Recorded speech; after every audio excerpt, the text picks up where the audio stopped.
Good morning. So today I want to do a sermon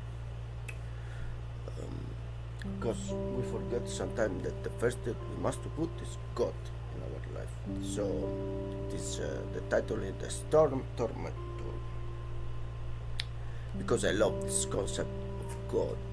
God is not a teddy bear that I have here. When God wants, the mountains melt in His presence. Can you see it? Imagine God that is walking through the city. Then the mountain melt like ice. You see the iceberg, like they melting. So when God passes, the mountain melt.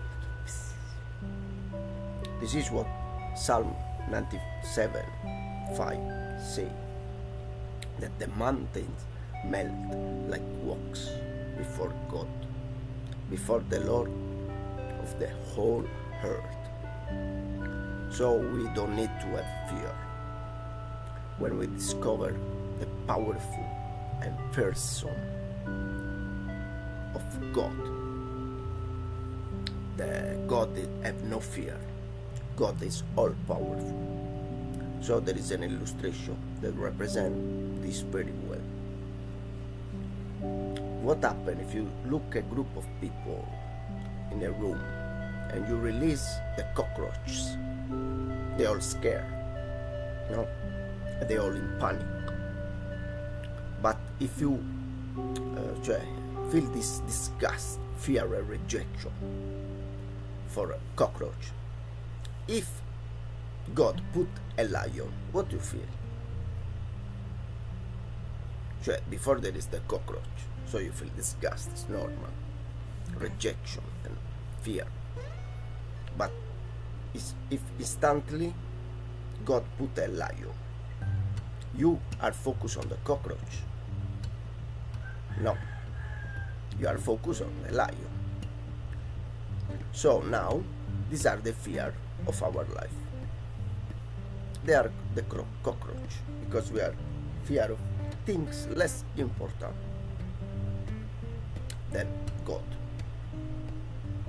So before that we go out of this room, we want to pray God that the lion don't eat us. No, right? Or we have more fear of the cockroach? No, the lion represents God, so we just ask to Him instead of concentrate to the cockroaches.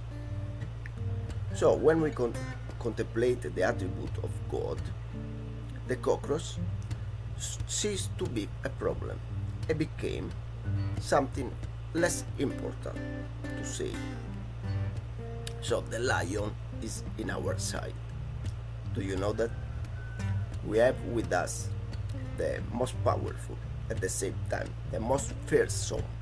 So you have no fear, never, being of creation that ever knew. And God was not created like us. He have no limits. He not understand what is limits, because as we say, we have the limits. God no. He's not afraid. He's not frightened like us by anything in this world. His pulse he not tremble. He not suffer. He have no low esteem. His feet rest on the entire planet, and He has established the throne through the length of heaven. All the heaven and earth, He manifests Himself in His throne, like it's written Isaiah 66 verse 1. Heaven is my throne, and the earth is my footstool. So the problem with our fears is that we focus on Goliath. Goliath have power. When you compare yourself to them, because your fear make this become more big. But if you put God in His rightful place, these giants, they They become harmless cockroaches. They may annoy you, but they have no real power to harm you. They use their mocking, oppure they bully, oppure they manifest that they are more strong using violence. This is weakness. So the tip of the day is not focus on what causes you fear. Focus on the greatness and the power of God. So you can pray and spend a few minutes of prayer, declaring that the Lord is the only one in control of your life. Declare the truth. Rest and rest in the Lord, so the peace comes to you. Whatever happens. As I told before, God have no fear. Have a nice Sunday.